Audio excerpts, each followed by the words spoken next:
এই জুলাই অভ্যুত্থান কারো বাপের সম্পত্তি নয়। এই জুলাই গণ অভ্যুত্থান এদেশের প্রতিটা মানুষের অংশগ্রহণের ফলে হয়েছে। আজকে যারা বিভিন্ন ভাবে বক্তব্য বিবৃতির মাধ্যমে প্রকাশ করতে চাচ্ছে, মনে যেন হচ্ছে জুলাই তাদের বাপের সম্পত্তি। এদেশের সাধারণ জনগণ স্বতঃস্ফূর্ত ভাবে না নামলে এখনো তারা ওই অন্ধকার কারাগারেই বন্দী হিসাবে নিজের জীবন পার করত। আমরা কারো অবদানকে ছোট করে দেখছি না, আমরা কাউকে ছোট করছি না। আমরা বলতে চাই জুলাই আমাদের সবার, আমরা সবাই ঐক্যবদ্ধভাবে আন্দোলন করেছি বিধায় একটি পট পরিবর্তন হয়েছে। 1971 সালের মুক্তিযুদ্ধের পরে যেভাবে করে কিনা একটি গোষ্ঠী 71কে নিজেদের বাপের সম্পত্তি মনে করে নিয়েছিল, প্রত্যেকটা ক্ষেত্রে তারা শুধু 71কে নিজের বাপের সম্পত্তি মনে করে নেয়ার পরে তার ফল তারা পেয়েছে।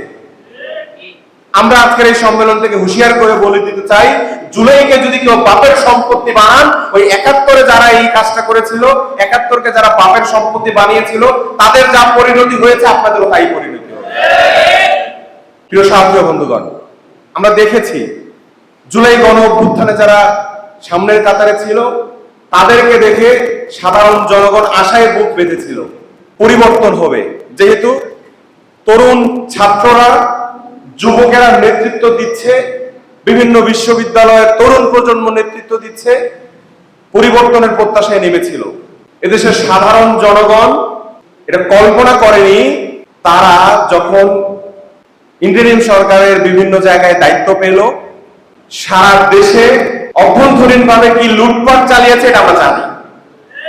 তারা ক্ষমতার মসনদে বসার পরে তাদের ক্ষমতাকে ব্যবহার করে বিভিন্ন জায়গায় কিভাবে লুটপাট চালিয়েছে, কিভাবে অরাজকতা চালিয়েছে, কিভাবে দখলবাজিত্ব চালিয়েছে, এর খবর আমাদের কাছে আছে। তারা ক্ষমতার ব্যবহার করে ত্রয়োদশ জাতীয় সংসদ নির্বাচনে কিভাবে কি করেছে আমরা জানি। কুড়িগ্রামের একটি আসন থেকে একজন নির্বাচিত হয়েছেন তাদেরই। তো এখানে কি কি হয়েছে তার খবর স্থানীয়ভাবে সবার জানা আছে।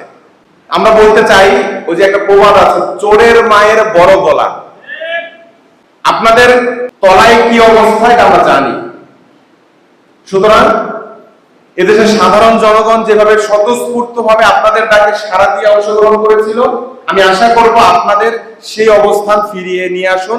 তাহলে আবারও জনগণ আপনাদের সাথে থাকবে, কিন্তু আপনাদের আচরণে সেটা প্রকাশ পায় না।